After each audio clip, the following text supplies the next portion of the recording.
반갑습니다. 오늘 이사야 44장 말씀을 나눌게요. 1절 말씀을 제가 읽고 나누기 시작합니다. 나의 종 야곱, 내가 택한 이스라엘아, 이제 들으라. 너를 만들고 너를 모태에서부터 지어낸 너를 도와줄 여호와가 이같이 말하노라. 나의 종 야곱, 내가 택한 여수로나 두려워하지 말라. 복 있는 사람으로 변화하십시오라는 제목으로 말씀을 나눕니다. 이사야 44장은 바벨론 포로기 가운데 있는 이스라엘 백성에게 보내진 하나님의 희망의 메시지죠.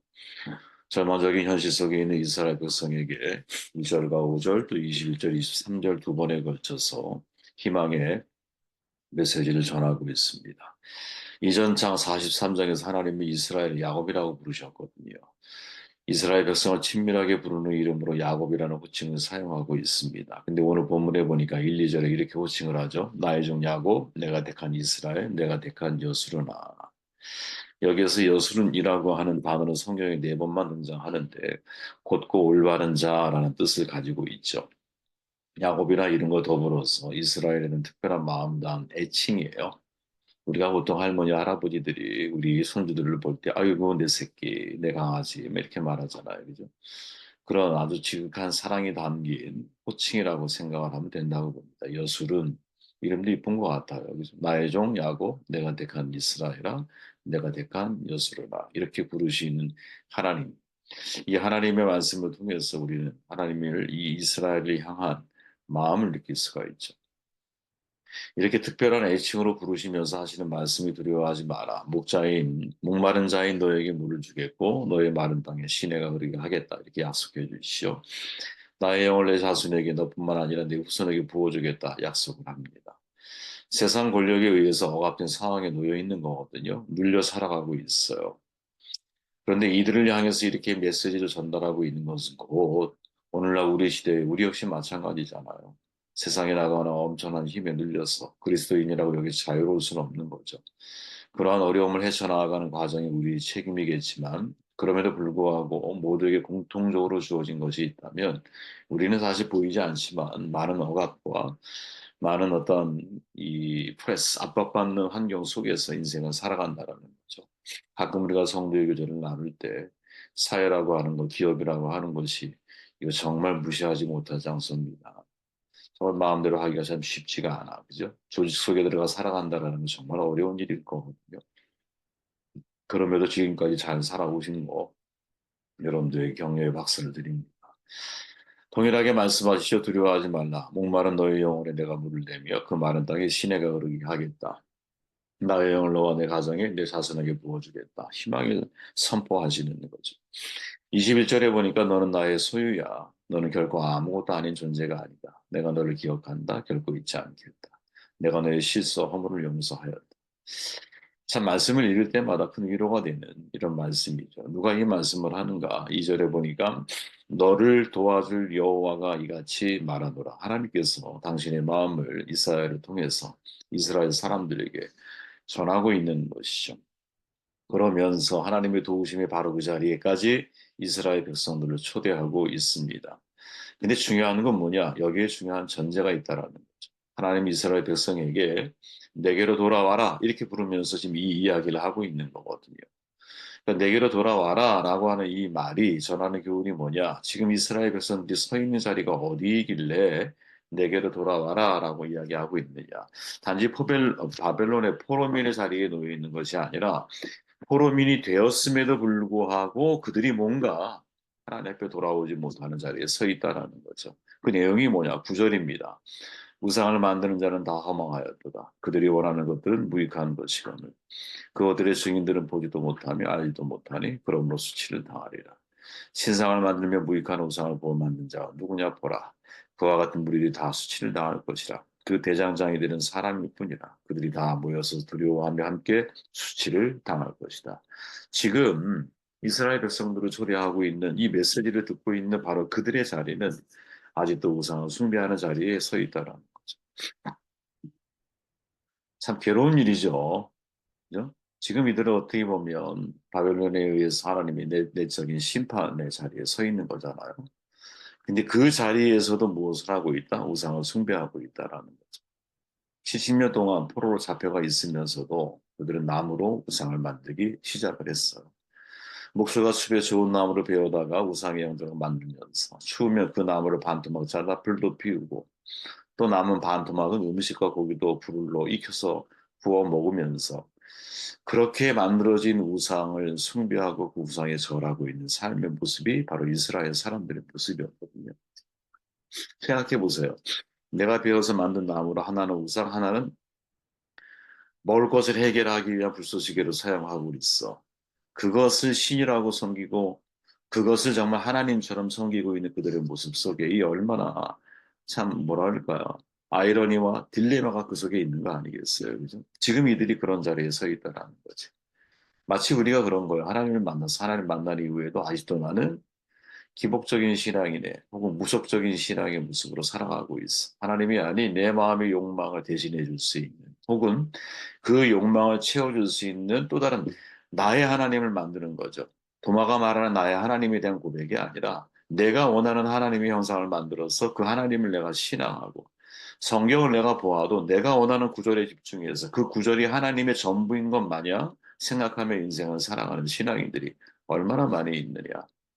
무슨 얘기 같지만 여러분, 이렇게 훈련된 목회자, 이렇게 훈련된 말씀 사역자들이 예를 들어서 좋은 예가 그런 예죠. 어떤 말씀을 보아도 복으로 끝나는 사람들이 있어요. 어떤 말씀을 보아도. 여러분 세상에 이런 정말 이 그릇된 해석이 어디 있습니까? 어떻게 모든 기승전 복이야. 기승전 복. 그리고 무엇을 설교를 해도 늘 똑같은 이야기를 하고, 물론 그 똑같다라는 것 속에 예수 그리스도의 영광을 드러내고, 은혜를 드러내고, 십자가를 드러내고, 하나님의 마음을 드러낸다면 문제가 없겠죠. 제가 말하는 것은 그분이 알고 있는 딱 하나, 당신이 가지고 있는 하나님에 대한 그림, 형상, 마치 아론이 하나님을 만들었는데 금송아지를 만들었던 것처럼 내가 알고 있는 하나님의 형상을 뭔가 형상화시켰더니 이런 단어로 요약할 수밖에 없는, 한 단어로 요약할 수밖에 없는 그분이 가지고 있는 자기의 하나님. 이게 여러분 엄청난 우상일 수 있다라는 거죠. 그렇게 실은 여러분, 가만히 진짜 우상 숭배라고 하는 것은 내 마음의 탕욕이 빚어낸 결과에 불과한 거죠. 내 욕심과 탐욕의 반영이 바로 우상이기 때문에 그런 거예요.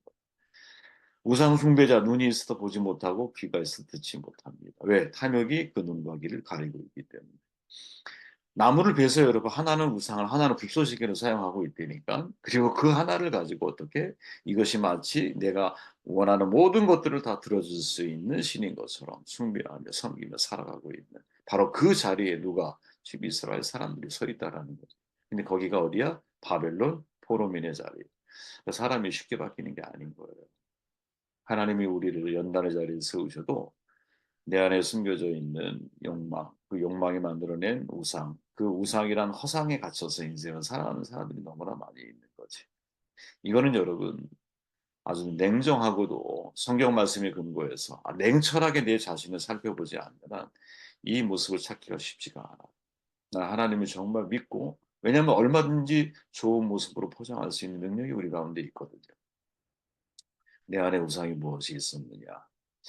이걸 살피는 게 참 중요한 거구나. 내 안에 우상이 무엇이, 하나님보다 더 귀히 여기는 것이 무엇인가? 주의 일보다 더 소중하게 여기고 있었던 것이 무엇인가? 이거를 잘 질문하며 사실은 반응하며 살아가야 한다라는 거죠. 자, 나의 종 야곱, 나의 택한 이스라엘아, 나의 택한 여수르나. 저는 이 세 이름이 여러분 눈에 확 들어왔어요. 야, 참 의미심장한 변화를 사실은 보여주고 있는 이름들이구나. 이런 생각을 하게 됐어요. 마치 신앙인이 걸어가야 성숙의 변화의 단계. 이 세 단계가 이 이름 속에 있는 게 아니겠느냐. 그죠? 야곱은 처음에 원래 이름이잖아요. 변화된 이후에 이스라엘로 바뀌었죠. 거기에 애칭 여수른이라고 하는 이름이 부여되고 있어. 야, 이게 뭘까? 그죠? 첫 번째 이름 야곱은 여러분, 뒤를 쫓는 자라고 하는 뜻이잖아. 발 뒤꿈치를 잡은 사람. 뭐 이런 뜻을 가지고 있다 그러죠. 야곱의 인생이 그랬죠. 평생 무엇을 쫓는 삶을 살았고. 그죠? 장자권을 쫓아. 집을 떠나서는 돈을 쫓아. 시간이 지나면서 여인을 쫓아. 어, 항상 뭔가 쫓는 뭔가를 쫓는다라는 표현 속에 담겨져 있는 내면의 마음이 뭘까요? 내가 부족의 심리가 있는 거지. 결핍되는 거야. 이게 심리학적으로 표현하면 다양하게 표현할 수 있을지 모르지만 영적으로 표현해 보면 이 결핍은 여러분 하나님의 빈방, 파스칼이 말하는 그 하나님만이 채울 수 있는 것에서부터 시작하는 사실은 우리가 이제 신앙적으로 해석하면 저는 그렇게 봐야 한다고 보고 나의 욕망이 여러분 깨진 그릇 같다 싸늘히 거기에다가 물을 보다 다 새나가 이 욕망을 채울 수 있는 방법은 내가 호숫가에 가라앉는 거야. 내가 하나님 앞에 가라앉는 거야. 그러면 하나님이 나를 은혜로 다 채우시며 나면 그러면 깨진 게 아무 의미가 없어지잖아요. 그죠? 영화의 한 장면이잖아. 아리스토텔레스가 최종 목적이 뭐예요? 인간의 행복이라고 표현을 하죠. 그래, 누구나 여러분 행복을 추구하기 위해서 살아가. 개개인의 행복의 기준 다 달라요. 그죠? 신앙인의 기준 다 다를 거야. 저와 여러분들의 행복의 기준도 분명히 다 다르고 성공의 기준도 다 다를 거예요. 그러나 여러분 야곱이 쫓는 행복의 기준은 뭘까? 그건 진짜 자기의 욕망인 거지. 장자권에서도 시작해서 경제적인 풍요에 이르기까지 야곱의 욕망은 멈추지 않아요. 그게 바로 우리의 인생이 아니겠느냐 이 말이죠. 이 세상 사람들을 가만히 보면 저를 포함해서도 마찬가지지만 질문해야 한다고 봐요. 내가 지금 무엇을 쫓고 있는지. 발 뒤꿈치를 잡다. 내가 지금 무엇을 잡고 살아가고 있는지. 또 무엇을 잡으려고 살아가고 있는지. 여러분 그게 사명이 되시기를 바래요. 사명의 나머지 모든 것들은 다 허상입니다. 이유는 가져갈 것이 아무것도 없기 때문에. 빈손으로 왔다가 빈손으로 가는 게 우리의 인생입니다. 내가 어디서 와서 어디로 갈 줄 안다. 예수님의 고백이잖아요. 어디서 와서 어디로 갈 줄 안다면 이 땅에 사는 동안 무엇을 쫓기 위해서 인생을 살아야 하는지에 대한 명확한 기준을 가져야 되고 그 기준을 내 삶에 적용을 해야 되는 거예요. 모든 소유한 것들은 다 사실은 다 이 땅에 두고 가야 되는 것들이야. 허상이야, 허상. 그래서 나의 소유는 이것이니고 주의 말씀을 지킨 것이니이다. 주의 법도를 지킨 것이니이다. 라는 시편 기자의 이 고백을 마음에 새길 필요가 있거든요. 자, 두 번째 이름이 뭐냐? 이스라엘이죠, 이스라엘. 그가 이르되 내 이름을 다시는 야곱이라 부를 것이 아니요 이스라엘이라 부를 것이니 내가 하나님 및 사람과 겨루 이겼다. 이스라엘이라는 이름이 새롭게 주어지죠. 원래 하나님을 이기다 이렇게 알려져 있지만 히브리 해석에서는 여러분 하나님을 목적으로 사용하지 않고 항상 주어로 사용하기 때문에 오히려 해석을 어떻게 해야 되느냐 하나님께서 이기게 하셨다. 이게 원어 해석에 가까운 거거든요. 또 이스라엘 자체의 원어의 의미가 뭐예요? 하나님이 다스린다. 하나님이 통치한다. 그러니까 이 둘을 합쳐보면 어떤 말이냐. 하나님이 나를 다스리기 시작할 때 하나님이 인생을 이기게 하시는 거예요. 역으로 해도 마찬가지예요. 하나님께 내가 어, 하나님께서 이기는 삶을 내가 정말 살아가기를 원한다면 내가 하나님께 내 삶의 주도권을 넘겨드려야 돼요. 그렇죠. 우리는 그동안 내가 내 인생을 구축하기 위해서 살아가다 보니 발버둥치죠. 근데 그리스도인은 하나님이 나의 인생을 구축해 가시도록 내 삶의 주도권 넘겨드려야 되잖아요. 십자가의 길은 여러분 능동적인 삶을 살아갈 때가 아니라 넘겨주다. 마가복음 13장에 나오는 군병들에게 예수님의 삶이 넘겨지셨을 때 수동적인 삶이 시작이 되잖아요. 고통이 있고 또 사람들의 비웃음이 있고 조롱이 있고 비하가 있고 매질이 있고 비록 고통스러운 길이야. 하지만 십자가의 부활의 완성은 바로 그 길의 시작에서부터 출발하고 있다라는 거지. 우리 역시 마찬가지라고 봐요. 우리의 삶의 주도권 지금까지 능동적으로 여러분들이 인생을 살아왔다면 때가 되면 이제 좀 수동적인 신앙을 배우는 축복이 있으면 좋겠어요. 이때의 수동적이라는 것은 하나님이 내게 이루기 원하시는 것을 받아들이는 믿음. 그 용기가 있어야 된다. 그때 하나님이 이기게 하시는 방법, 아니 하나님이 이기게 하시는 삶을 우리가 경험하게 되는 게 아니겠느냐. 세 번째 이름이 뭐예요? 여스르. 곧고 이로운 사람이란 뜻이죠. 자, 야곱의 존재가 전에는 자기만을 위한 삶이었어. 그냥 자기 중심적 인생이었어. 근데 이스라엘, 즉 하나님이 다스리신 하나님 중심적인 인생으로 변화됐어. 근데 더 나아가 그렇게 변화된 이후에 그에게 주어진 애칭이 뭐냐? 곱고 의로운 사람, 올바른 사람. 이걸 저는 뭐라고 표현하고 싶으냐? 처음에는 자기의 것을 채우기 위한 삶이었다면 이제는 무엇? 이스라엘 복의 통로로서의 다른 사람을 채우는 삶으로의 변화가 그의 인생에 주어지는 것이 아닙니다. 이스라엘 선택하신 이유가 뭡니까? 하비를 선택하신 목적이 뭐예요? 복의 통로가 되기 위해서 세상 나라가 돼서 열방을 구원의 자리에 세우기 위해서 하나님이 이스라엘을 선택하신 것. 아브라함한테 하나님이 하셨던 말씀을 여러분 떠올려 보십시오. 여호와께서 아브라함에게 이르시되 너는 너의 본토 친척 아비 집을 떠나 내가 내게 지시할 땅으로 가라. 내가 너를 큰 민족을 이루고 내게 복을 준 내 이름을 창대케 하리 너는 복의 근원이 될지라. 주목할 게 뭐예요? 내게 복을 주어. 두 번째는 복의 근원이 될지라. 다시 말하면 아브라함은 복 받은 사람이 동시에 복 있는 사람이 된다. 복 있는 사람은 여러분 복을 내 손에 움켜쥔 사람이 아니야. 받은 복을 내려놓는 사람을 의미하는 거죠. 다른 사람에게 복을 나눠줄 때 그 사람이 진짜 복 있는 사람인 거거든. 근데 이스라엘의 문제가 뭐였어요? 하나님을 소유하려고 했지. 즉 내가 복 받은 사람이 그치는 것이 그들의 문제였어. 그죠? 하나님께 소유된 사람이 되면 복의 기원이 될 수 있는데 하나님을 소유한 민족이 되기를 원해서 복 받은 사람이 그친 거지. 그러니까 여러분 이게 정말 마치 우연처럼 보여요. 갈릴리 바다가 있고 그 아래 사해가 있다면 사해는 받기만 하는 곳이고 갈릴리는 흘려보내는 곳이잖아요. 인생도 마찬가지라는 거예요. 성경에 한 묘한 공통점이 있잖아요. 아브라함을 부르신 이 목적이 뭐야? 야 복을 주어. 그리고 네가 복의 근원이 될지라. 복 받은 사람이 복 있는 사람으로 변화돼야 한다.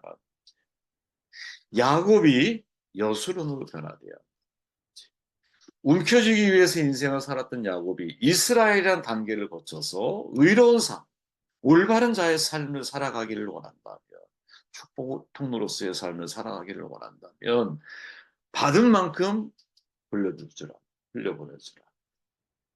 이게 사실은 지금 이 이스라엘 포로민 속에 포로민이 되어 있는 이스라엘에게 이스라엘을 통해 전달하신 하나님의 중요한 메시지라는 거죠. 그러면 그 가운데 우상은 무슨 역할을 하고 있느냐? 복 있는 사람이 아니라 복 받는 사람의 자리에 머물게 만드는 힘이 우상 숭배에게 있잖아. 나만을 위하는 거지.